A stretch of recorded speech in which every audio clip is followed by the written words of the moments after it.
वो गति होगी। बाबा ने कहा वस्तु, व्यक्ति, वैभव, दुनिया जो भी कुछ है तो इन्हें अभी भूल जाना है।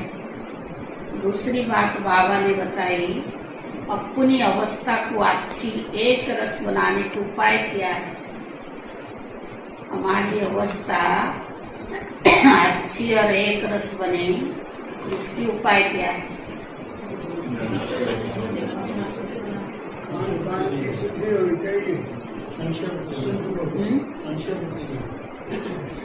आज बाबा ने मुरली में कहा शुद्ध भोजन, भोजन पर ध्यान देते।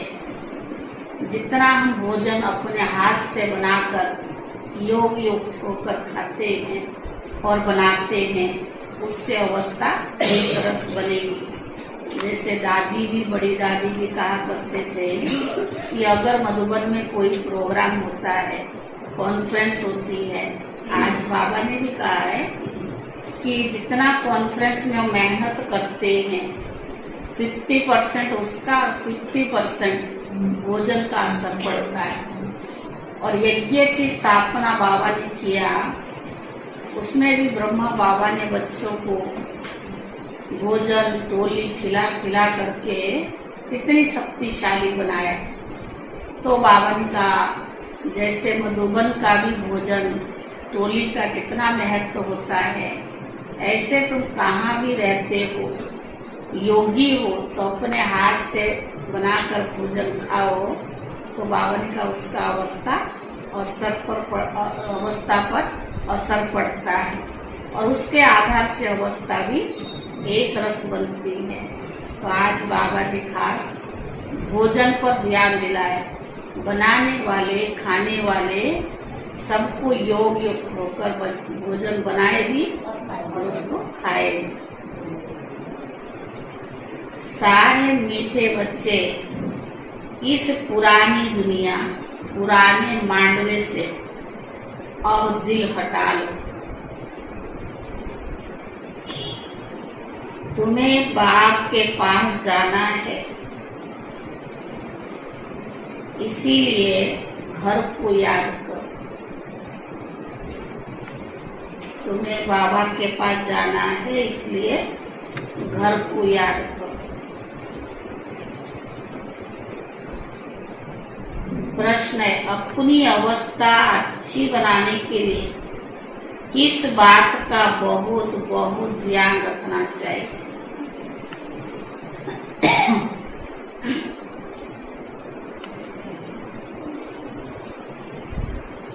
उत्तर है भोजन का।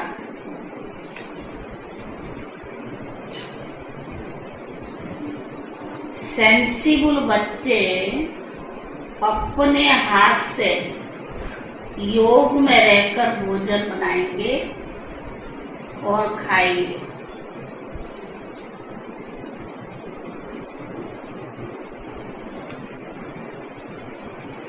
अगर कोई बाबा को याद कर प्रेम से बैठ भोजन बनाए और खाए तो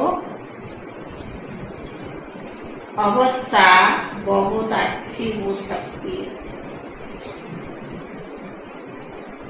अगर कोई प्रेम से बैठ भोजन बनाए और खाए तो अवस्था बहुत अच्छी हो सकती है। बाबा की याद में भोजन बनाएंगे तो बाबा भी भाषणा लेंगे।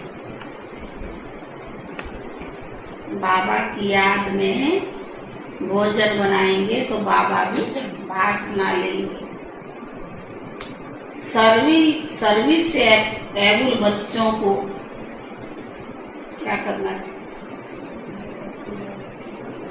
बहुत फुर्त बनना चाहिए, एक्टिव होना चाहिए। सर्विस से एबल बच्चों को बहुत एक्टिव यानी फुर्त बनना चाहिए। हर प्रकार की सेवा अपने हाथ से करनी है। हर प्रकार की सेवा अपने हाथ से करनी है। गीत है, मुझको सहारा देने वाले दिल कहे बाबा तेरा शुक्रिया। ओम शांति। बच्चों प्रति बाप बैठ समझाते हैं। बच्चे जानते हैं हम आत्माएं परमात्मा बाप से सुन रही है। आगे सत्संग में तुम ऐसे नहीं समझते थे कि हम आत्माएं परम पिता परमात्मा से सुन रही है। यहाँ बच्चे बाप के और बाप बच्चों के सन्मुख है। बाप निराकार है और आत्मा भी निराकार है ना। कितने ढेर के ढेर बच्चे हैं, यह बाप के बगैर और कोई कह न सके। जो बाप के सन्मुख ब्राह्मण ब्राह्मणियां है, उनको ही बाप बैठ समझाते हैं। तुम जानते हो इस समय सब पाप आत्माएं हैं। यह कोई पुण्य आत्माओं की दुनिया नहीं है।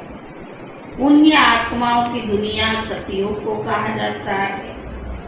अभी तुम बच्चों को बेहद का बाप राजयोग भी सिखला रही है। और बाबा कहते इस पुरानी दुनिया में देह सहित जो कुछ है उनको भूलना है, उनसे वैराग आना चाहिए। यह बेहद का वैराग है। तुमको कोई जंगल में नहीं जाना है, रहना ग्रस्त व्यवहार में है, परंतु इस पुरानी दुनिया से दिल नहीं लगानी है। यह कलियुग का मांडवा है। इस मांडवा में जब सतयुग था तो देवी देवताओं का राज्य था, उन्हों को पाठ बजाना था।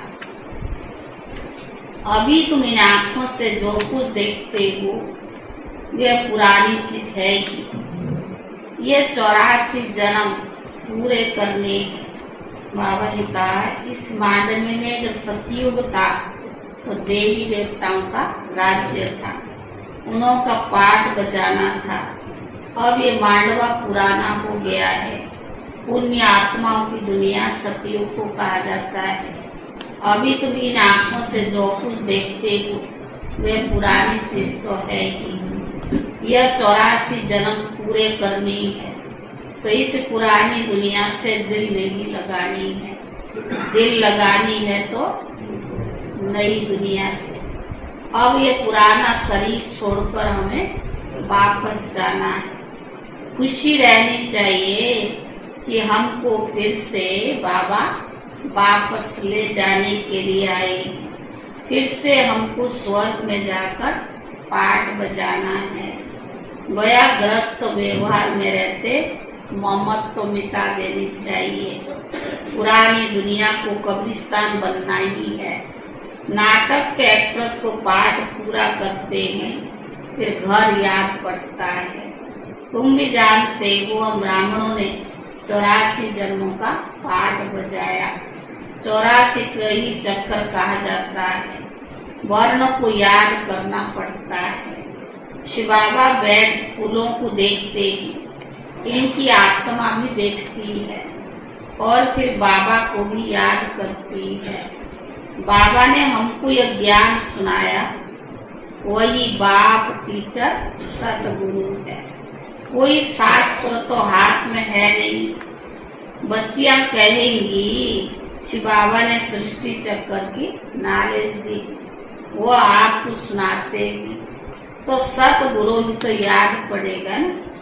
आत्माओं के रूप से बाबा भी याद आता है। सारी वर्ल्ड की हिस्ट्री जोग्राफी याद पड़ती है। यह भी जानते हो हम वहाँ आएंगे, हम आत्माएं वहाँ नंगी रहती है। परम धाम में शरीर छोड़ा जाता है, आत्मा अशरीर रहती है। क्योंकि बाबा तो सदैव अशरीर है ना। अभी हमको इस शरीर द्वारा कल्प पहले माफिक शिक्षा दे रही है। बराबर हम आत्मा है, पुण्य आत्मा पाप आत्मा कहा जाता है। पाप पुण्य परमात्मा नहीं कहा जाता है, पाप पुण्य आत्मा को कहा जाता है। सन्यासियों को भी महान आत्मा कहेंगे।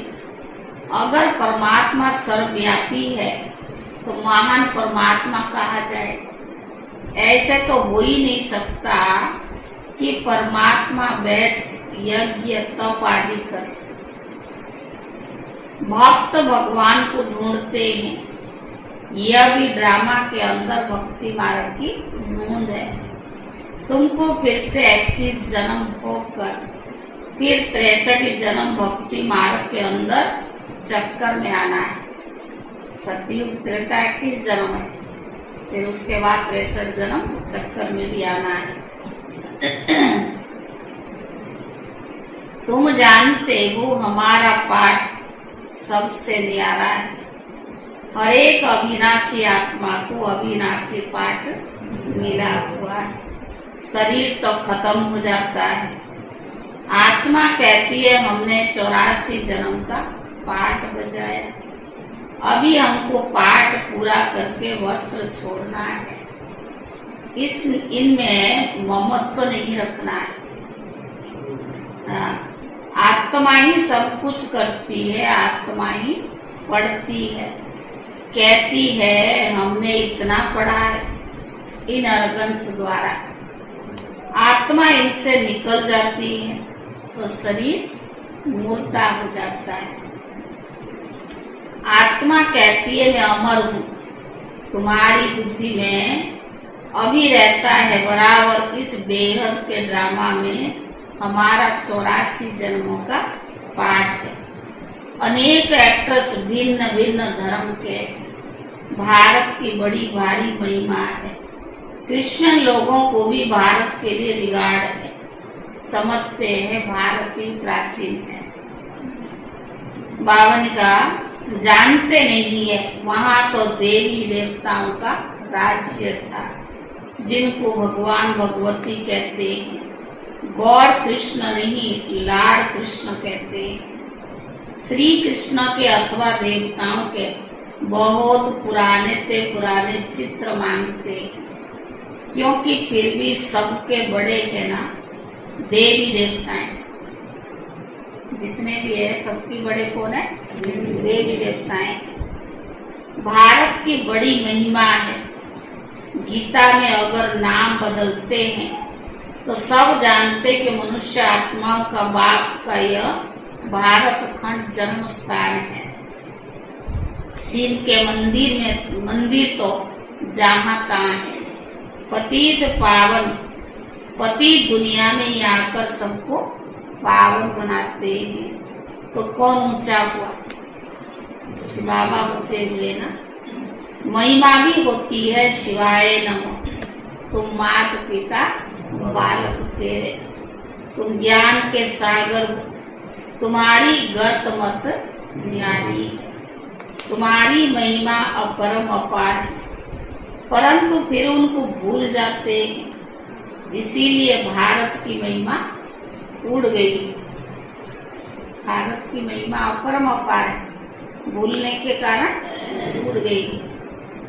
अब बच्चे बाहर विलायत में जाएंगे, उनको समझाना है सब आत्माओं का बाप निराकार है। तुम गॉड फादर को पुकारते हो, परंतु वे कब आते ये पता नहीं है।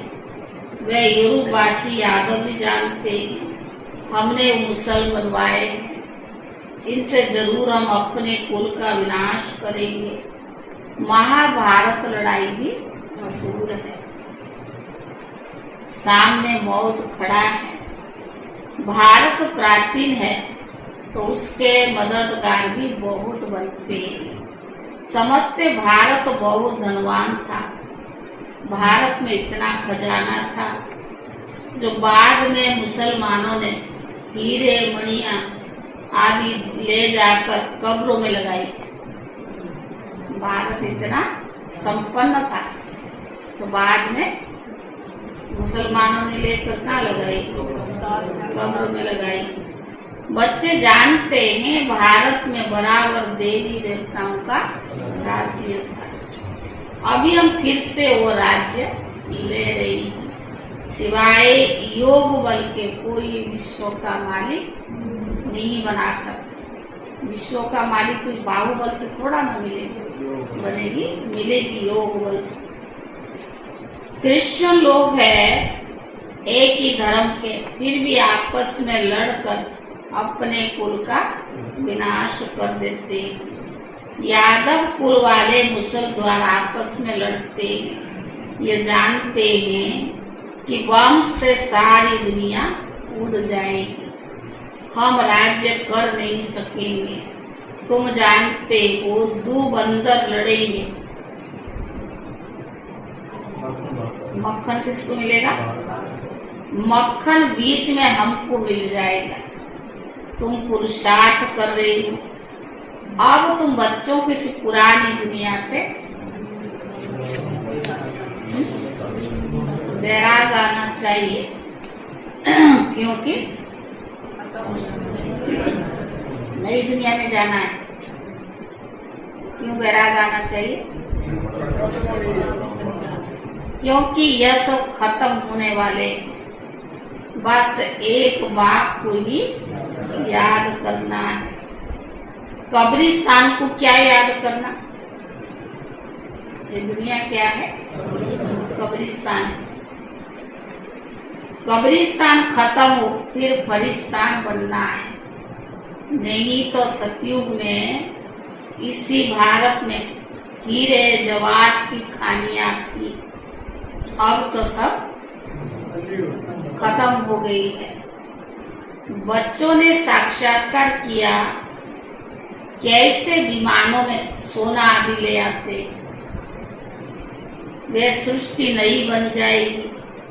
वहाँ कितने अच्छे अच्छे फल फूल होते हैं, हर चीज वहाँ अच्छी होती है। कहाँ? सतयुग में फल फूल सब आदि अच्छे होते हैं। तो बाबा ने कहा गंध करने व दुख देने वाली कोई चीज होती नहीं, इसीलिए उनको स्वर्ग कहा जाता है। तो अब एक ही साधन सब सदनियों को ले जाने आए शिव बाबा, एक ही साधन सब सदनी को ले जाने आए। शरीर तो सबके यहाँ खलास हो जाएंगे। यह होली का आदि सब यहाँ के उत्सव है, परंतु उनके महत्व का यथार्थ रीति किसको भी पता नहीं। रक्षाबंधन का भी उत्सव है, रावण को जलाने का भी उत्सव है। रक्षाबंधन का भी है तो रावण को जलाने का भी उत्सव है। बाबा ने समझाया है ये सारी सृष्टि इस समय कब्रिस्तान है और रावण का घर है। सारी सृष्टि इस समय रावण का घर है। सब शोक वाटिका में है, कितने दुखी है। तो बाबा कहते बच्चे सबसे ममत्व मिटा देना चाहिए। सारी दुनिया क्या है? रावण का घर है, दुख की दुनिया है। तो बाबा ने कहा सबसे ममत्व मिटा देना चाहिए, क्योंकि अभी हम घर वापस जा रहे हैं, घर को याद करना है। सतयुग में जब ये शरीर बूढ़ा होगा तब क्या समझे? यह पुराना शरीर छोड़ अभी नया लेना है।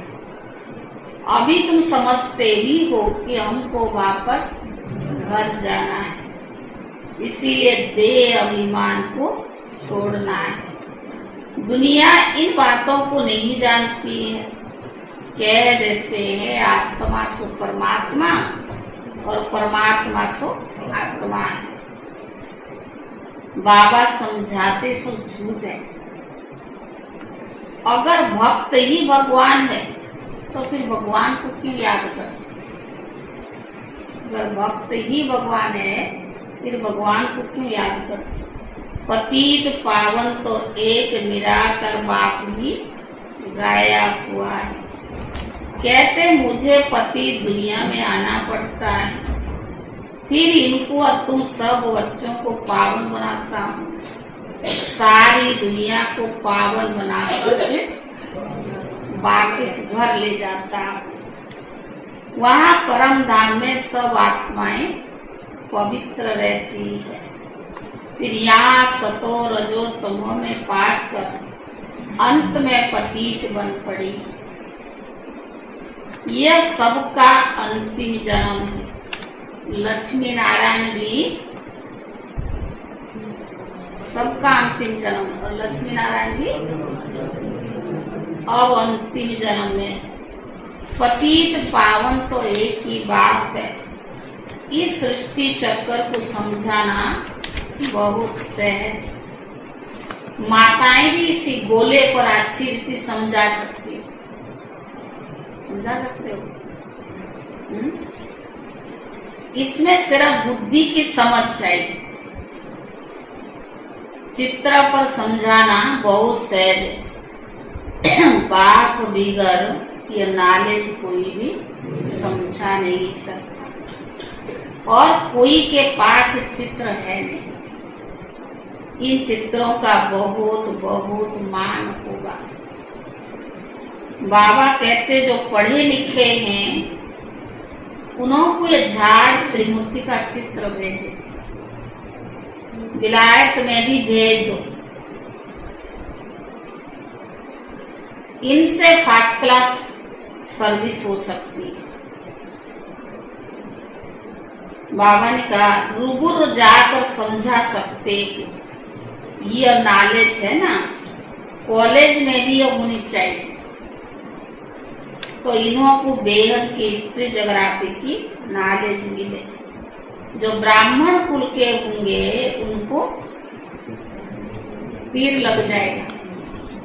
कहाँ भी सुना होगा, कोई भी ब्राह्मण कुल का होगा तो उसको तीर लग जाएगा। भिन्न भिन्न प्रकार के डायरेक्शन बाबा देते रहते हैं। बच्चों को कभी जोश आता है, फिर कभी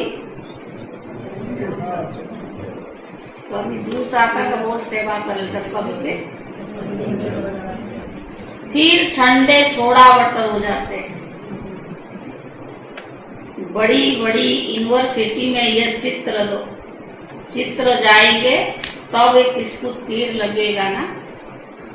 विलायत के बड़े बड़े आदमी को फ्री में दे दो। बेहद का बाप कहते तुम फ्री दे सकते हो, परंतु ऐसे नहीं। राम बस में जो मिले उनको देते रहो। लायक भी देखना है, इनमें बड़ी अच्छी नॉलेज है। बड़े बड़े दुकान पर भी दे सकते हैं। मेहनत तो करनी चाहिए ना। सर्विसेबल बच्चे सर्विस कर सकते हैं। हर एक की अपनी अपनी सर्विस है। माताओं को भी घर में सर्विस करनी। बाबा साकार बोली है ना, यज्ञ की वृद्धि करने के लिए, सेवाओं को वृद्धि करने के लिए बाबा हर तरह की डायरेक्शन देते थे। अभी तो सेवाएं बहुत अति किया। जब वाणी चलती थी तो प्रैक्टिकल में लाया जाता था। हमारी ड्यूटी लगती थी कृष्ण नगर की सारी रात पढ़कर यही ड्यूटी लग जाती थी। तो मुंबई 6 बज जाते थे। पुराना दिन प्रोग्राम है हमारे हाथ में, तो खाते ही जब तो बाबा ने कहा चित्र उठाकर फिर प्यार से बैठ समझाओ। छोटे छोटे बच्चों को चित्र पर बताया जाता है ना।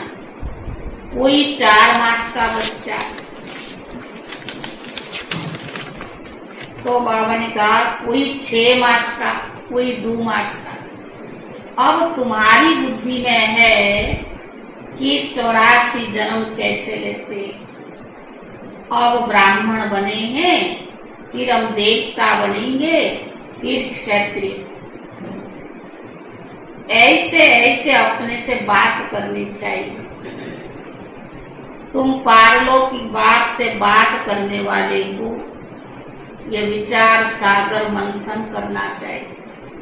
भगवान से बात कर रहे हैं, तो मनुष्य से तो बात करने के लिए सोचना पड़ेगा ना, इसको अच्छा लगेगा नहीं लगेगा, उसको ठीक लगता नहीं लगता है, समझ से बात करना पड़ता है। भगवान से बिना सोचे बिना समझे अपने मन की बात कर सकते हैं।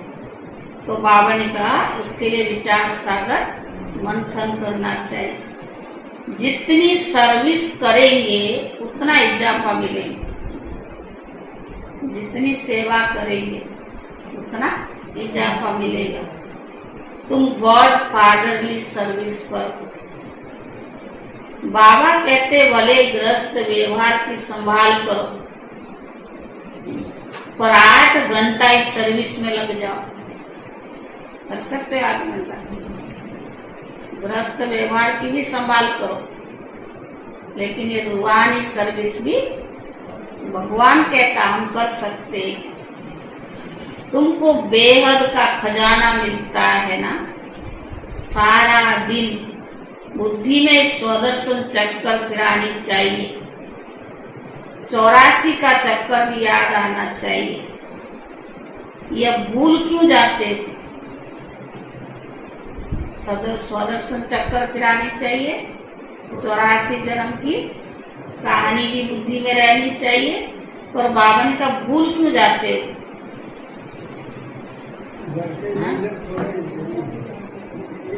घर की झंझट से भी और झंझट बहुत हो गई ना अभी, और भी कई झंझट हो गई है। तो बाबा ने कहा जितना सिमरण करेंगे उतना बाप के गले का हार बनेंगे, फिर विष्णु के गले का हार बनेंगे। पहले किसके गले का हार बनेंगे? बाबा के। कभी उसी अनुसार विष्णुपुरी में आएंगे। घड़ी घड़ी बच्चों को समझाया जाता है। बाबा कहते बच्चे यहाँ धारणा अच्छी होगी, क्योंकि यहाँ कोई मित्र संबंधी आदि तो है नहीं। मधुबन जाते हैं ना बनाना ना कुछ करना, स्थान भी अच्छा है, वातावरण भी अच्छी है, भोजन भी अच्छा है। तो बाबा ने कहा यहाँ बहुत अच्छी धारणा होगी। तो बाबा ने कहा क्योंकि यहाँ कोई मित्र संबंधी आदि तो है नहीं, सर्विस एबल वो जो सारा दिन सर्विस में लगा रहे। बाबा की मुरली सुने, रिपीट करो, फिर उसको नोट करो। टीचर समझते हमारे स्कूल में बहुत पास होकर निकले तो गवर्नमेंट स्कूल इजाफा देगी। यहाँ तो ईश्वरीय गवर्नमेंट है, जितना हम पढ़ेंगे लिखेंगे सर्विस करेंगे उतना बाबा हमें इजाफा देगा। तुम ब्राह्मणों को भी ऐसा रहना चाहिए, हम झुंड का झुंड अच्छा तैयार कर तो बाबा के पास ले जाएं। इसको कहेंगे सर्विस से। झुंड माना पार्टीबाजी नहीं, लेकिन बाबा से मिलाने का पर्पस। ये हमारा पार्टी है, ये हमारा ग्रुप है, ये सब चीजें नहीं। बेहद के बच्चे हैं, बेहद बाबा के, लेकिन हमें मकसद क्या है? भगवान से मिलाना है, भगवान से उनका बुद्धि का योग लगाना है। तो बाबा ने कहा अगर कोई मेहनत नहीं करते, रिपोर्ट भी आती है, आराम तो हराम है, खाया सोया सेवा नहीं किया वो क्या है? हराम है। टीचर ऐसा फुर्त होना चाहिए तो 10 सेंटर भी संभाल सके, इधर उधर भागता रहे। 5-6 घंटा नींद बहुत काफी। कितना घंटा सोना चाहिए? बाकी मेहनत करनी चाहिए। अच्छे सेंसिबल बच्चे कोशिश कर भोजन भी अपने हाथ से बनाएंगे। बाबा को याद कर प्रेम से बैठ भोजन बनाए और खाए तो बहुत अच्छी अवस्था रहेगी। बाबा भी चाहते हैं कि अपने हाथ से बनावे, क्या सुना?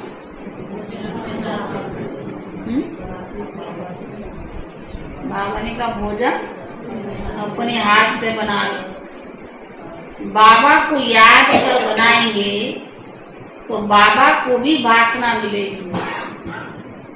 योगियों का भोजन भगवान भी वासना लेता है। कितनी भाग्यशाली है।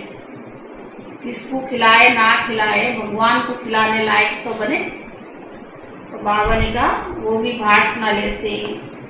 रुक्मणी दीदी है ना, जो मधुबन में भोग लगाते शांतिवन में, वो परदादी के साथ के अनुभव सुनाते हैं। 10 मिनट सवेरे 6 बजे से 6:10 तक सुनाती है। इतनी अच्छी अच्छी बातें दीदी के बारे में सुनाती है कि कैसे दीदी वो माना परदादी निर्मल शांता दादी कितनी नाजुक थे और बाबा के बनने के बाद बाबा ने उनको कितना मजबूत बनाया। जब बाबा के घर में थे कितनी वो लाड प्यार से पली थी और ससुराल उनको अच्छा मिला, क्योंकि निर्मल शांता दीदी तो शादीशुदा है ना और एक लड़की भी है उनकी। तो हम लोग कलकत्ता में जब संदेशी दादी के साथ जाती थी तो उनकी दीदी बाहर, उनकी बेटी बाहर रहती है, विदेशों में रहती थी, वो मिलने आती थी, वो भी उनको दीदी कहती थी और बिल्कुल इतना फॉरेनर्स की तरह है। हम पूछते थे दादी के कौन है, कहती है दीदी की बेटी है। कभी कभी कलकत्ता में मिलने आती थी। तो दीदी की यानी परदादी की संस्कार, निर्मल दादी की संस्कार बहुत नाजुक थी। घर में कुछ किया नहीं और बाबा ने ससुराल भी इतना अच्छा दिया, सास भी उनको कुछ करने नहीं देती, बहुत अच्छी थी उनकी सास। तो उन्होंने जब ज्ञान मार्ग में आए, बाबा की बनी, तो बाबा ने उनको जो अपनी बेटी को इतने लाड़ प्यार से पाली और जब फिर बाबा की प्रवेशता हुई तो बाबा ने उनको क्या क्या नहीं सिखाया। कह रही एक बार नहीं सुना सबने चप्पल टूट गई, कह रहा तो मुच्ची की अक्ल नहीं है तो तुम फिर सतयुग की महारानी कैसे बनेगी। देखो पड़ी माना निर्मल शांता दीदी ने फिर अपने ही हाथों से चप्पल बना के, टायर काट के चप्पल बना के बाबा को पहनाई। माना दादियों ने कितनी मेहनत की है, कितनी फुर्सत में भी जैसे बाबा ने उनको गढ़ा है।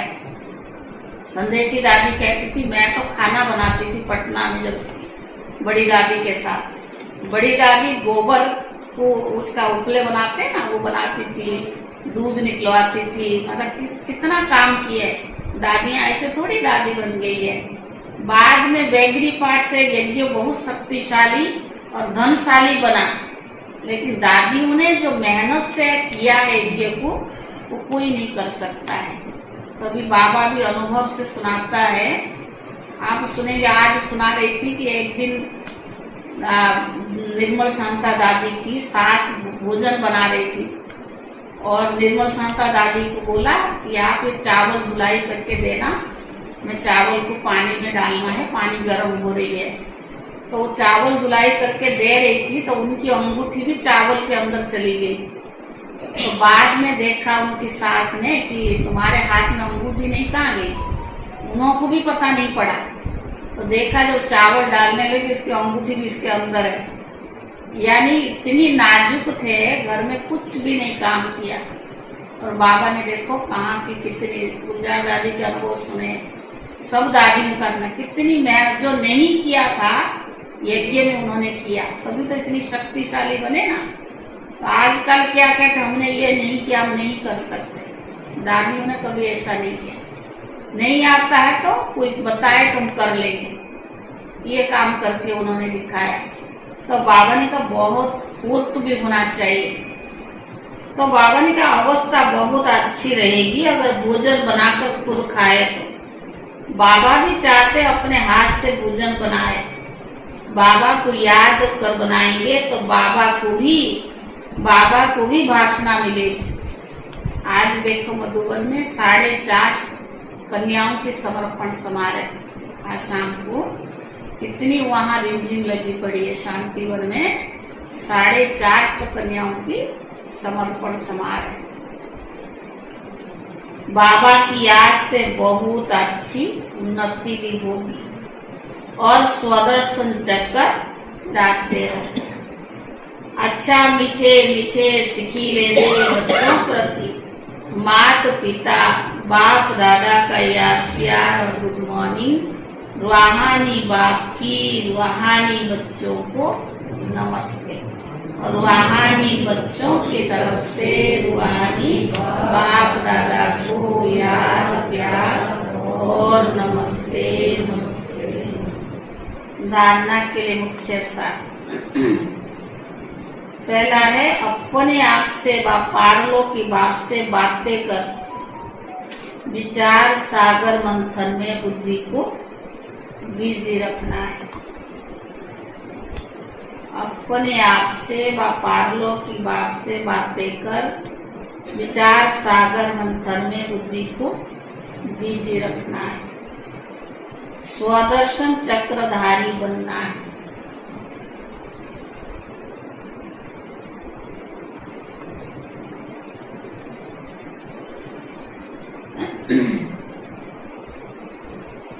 स्वदर्शन चक्रधारी बनना है। दूसरा,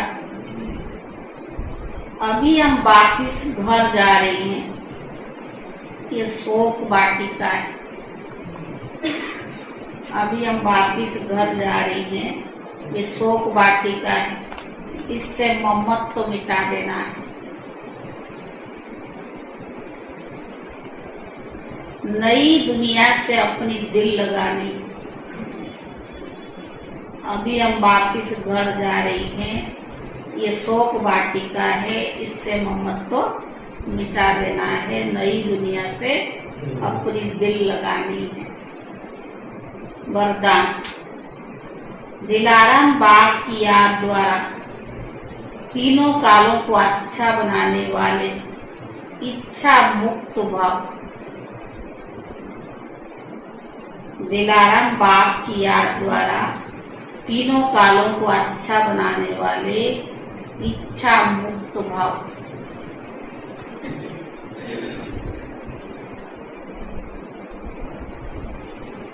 जिन बच्चों के दिल में एक दिलाराम बाप की याद है, वे सदा,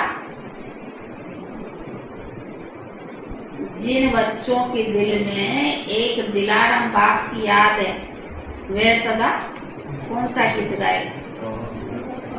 सदा बाह बाह के गीत गाते रहते हैं।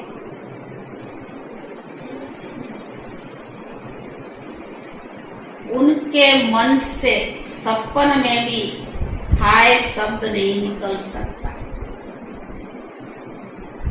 उनके मन से सपन में भी हाय शब्द नहीं निकल सकता, क्योंकि जो हुआ वो भी बाहा और जो हो रहा है वो भी बाहा।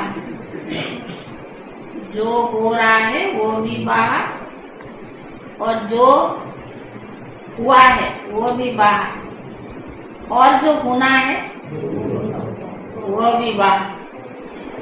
तो तीनों ही काल बाह बाह है। अर्थात तीनों ही काल बाह बाह है। अर्थात जो गुजर गया जो हो रहा है, जो गुजर गया जो हो रहा है, जो होना है, तीनों ही काल अच्छे से अच्छा है। जहाँ सब अच्छा है वहाँ कोई इच्छा उत्पन्न नहीं हो सकती। जहाँ सब अच्छा है वहाँ कोई इच्छा उत्पन्न नहीं हो सकती, क्योंकि अच्छा तब कहेंगे जब सब प्राप्तियां।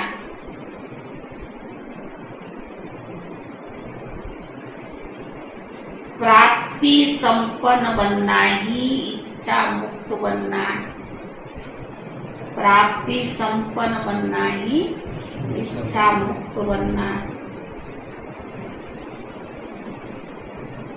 स्लोगन, संस्कारों को ऐसा शीतल बना लो जो जूस व रोग के संस्कार इमर्च ना। संस्कारों को ऐसा शीतल बना लो जो जोश व रोग के संस्कार इमर्च ना।